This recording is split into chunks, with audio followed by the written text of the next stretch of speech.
I'm assuming that a lot of folks are somewhat familiar with Passover, but I'm also going to assume that there may be a little less familiarity with Purim. Could you give us a summary of the Purim story and then also kind of where it fits into the flow of the biblical narrative? The story of Purim, the Book of Esther, is where it comes from.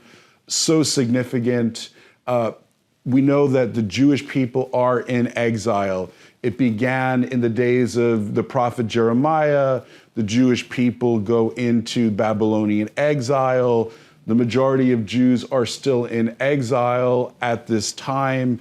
And Persia, the Medes and the Persians conquered the Babylonians, so they become the ruling power of the day.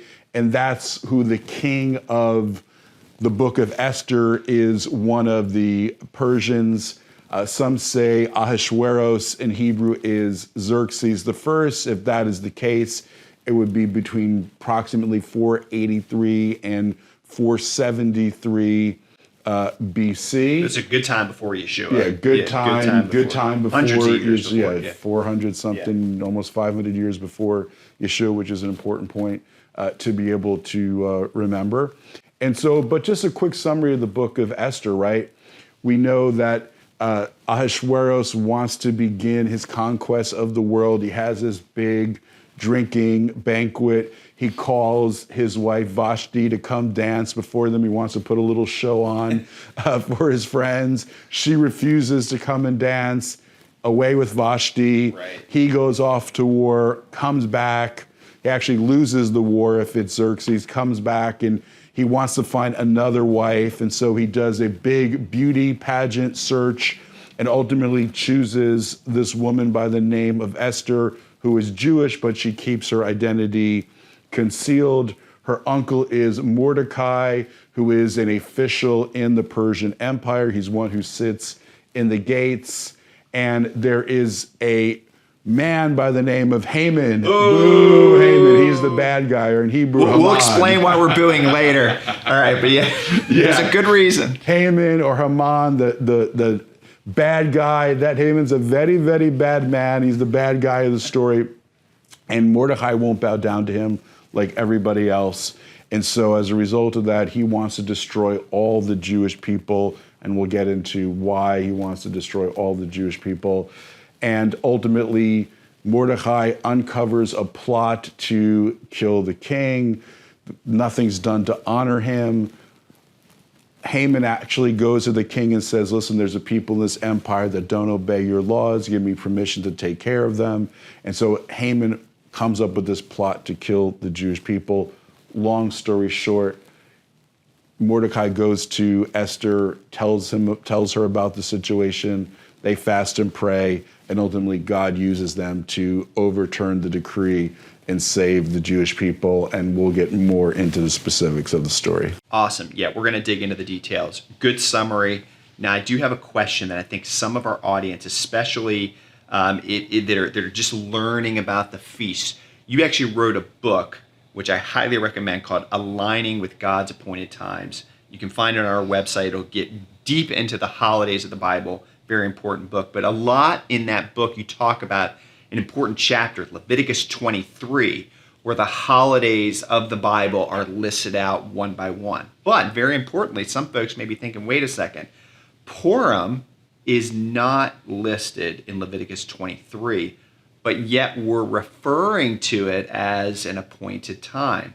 So help us to sort that out. It's not listed in Leviticus 23, but yet it's at an appointed time. What makes sense of that for us? Yeah, absolutely. There's 7 appointed times listed in Leviticus 23. There's the weekly Shabbat. There are 3 spring holidays, and there are 3 fall holidays, totaling the number 7. So technically, Purim is considered a minor biblical holiday, but minor doesn't mean it doesn't have major importance. It's minor because it's not listed in the 5 books of the Torah. Long story short, at the end of the Book of Esther itself, it actually says that we're to commemorate this day, this great deliverance for the Jewish people throughout the generations. So it is a biblical injunction found in the Book of Esther itself. And Yeah, so that's it's why we just- celebrate it. So it's appointed later than the Leviticus 23 appointed times, but it is still mandated in Scripture. Got it. Okay, all clear. Now, I want to get into a topic that I know you're pretty passionate about when it comes to the Esther story. Talk to us about that, the genealogies and ancestry. To really understand the deeper meaning of the book of Esther and to really have a good understanding of what's happening in the story, you have to understand the ancestry of all the key players, because that is the key to understanding the book of Esther, right?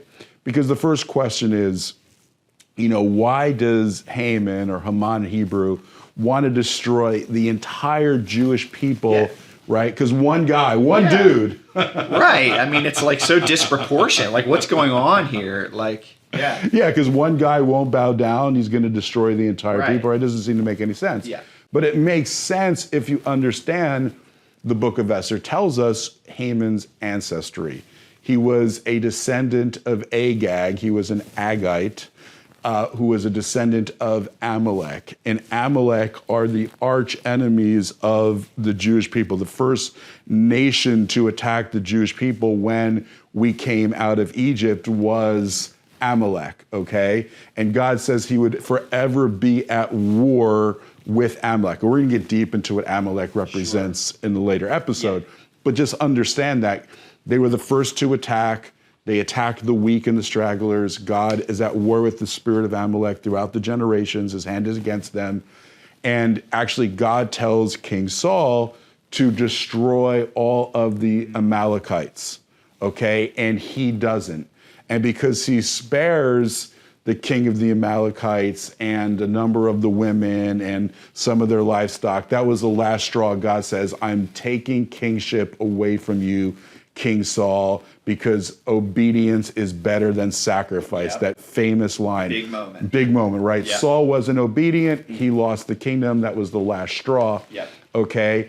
And because King Saul allowed some of the Amalekites to live, there is a Haman who later comes along and hates the Jewish people. So he was a descendant. He was a descendant, right? Yeah. He was a descendant of Amalek and Agag, who King Saul was supposed to wipe out. So he knew the biblical command of the Jewish people to wage war against Amalek. And he's like, you think you're going to wipe me out? Not if I wipe you out first, right? So he's trying to make sure God's word and promise to wipe out the Amalekites, which he is a descendant of, doesn't actually happen. So that's where the hatred stems from, right? Because in the Middle East, history is never forgotten. It's always alive, right? But then, just as important to that, is understanding who Mordecai and Esther were. Right? They're from the tribe of Benjamin. Why is that significant? Because King Saul is from the tribe of Benjamin. And so, because King Saul was unfaithful, there is a Haman alive to try and destroy the Jewish people, right? And so basically, God was giving a second chance to the descendants of King Saul to make a tikkun, to make a repair or a correction for what his ancestors didn't get right. And so it points to God as a God of second chances. So there's a sense in which when Esther kind of hesitates, like, I can't go before the king because if the scepter's not extended, I could lose my life, right? She was kind of like Saul in the moment.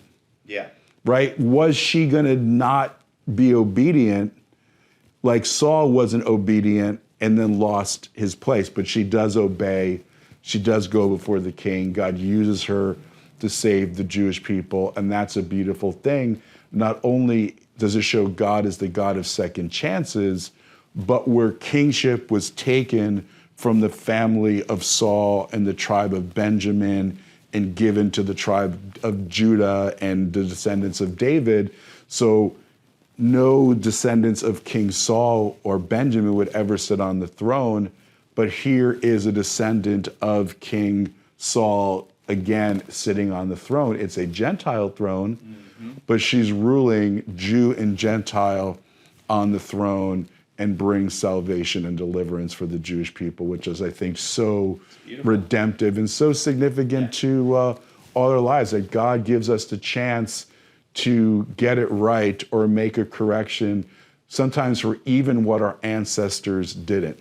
They might have missed a boat, but God can use you. It reminds me of what's said of Noah, that from the days of Noah, God was looking for every generation to bless and someone to use, and all the blessings of those 10 generations fell on Abraham.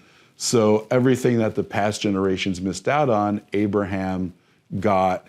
And what's interesting there is, we won't go too deep into it, but there's always more, is that there is a connection to the fact that Queen Esther ruled over 127 provinces with King Ahasuerus, and Sarah lived 127 years.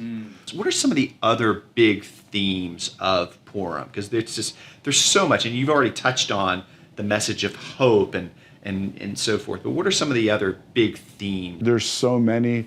There's about the hiddenness of God. How do you trust God even when you can't see him? The name of God is not mentioned in the Book of Esther, and so the Book of Esther almost doesn't make it in the Bible.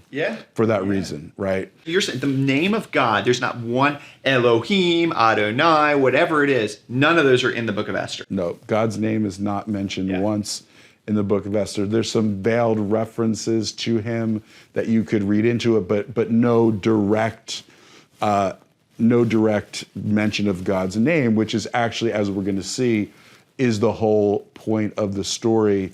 And the rabbis ask, where is the Book of Esther, or where is Esther mentioned in the Torah? Because in the Jewish mind, everything is in the Torah somewhere, either revealed or hidden. And what's interesting is that Deuteronomy 31:18, God says, I will hide my face. Okay? And the word hide, astir, has the same Hebrew letters as Esther. So the Jews... You can hear it even in the same astir. Astir, Esther, right? Yeah, it sounds similar. So the name of the Book of Esther is actually alluded to the fact that God has hidden his face because the Jewish people had disobeyed, and it's the reason why they're in exile. In a sense, God is kind of hidden in exile, right? But the point is that even though God is seemingly hidden, he's actually working behind the scenes the whole time. Even when in the world of craziness and chaos, God is working behind the scenes. That to me is one of the most powerful themes in the Book of Esther, is because that's the way God, I would say, most often works. I mean, we do see he does miracles. He does the big booming things in the Bible, in our lives, but frequently he's working behind the scenes, and it's only later that you see how he's threading things together. So looking forward to talking more about that. It's the providence of God and God in the details and connecting the dots. And one of the things we said is that part of Esther is about hope. And part of the message of hope is understanding is that God is in the details, and he is in control of the details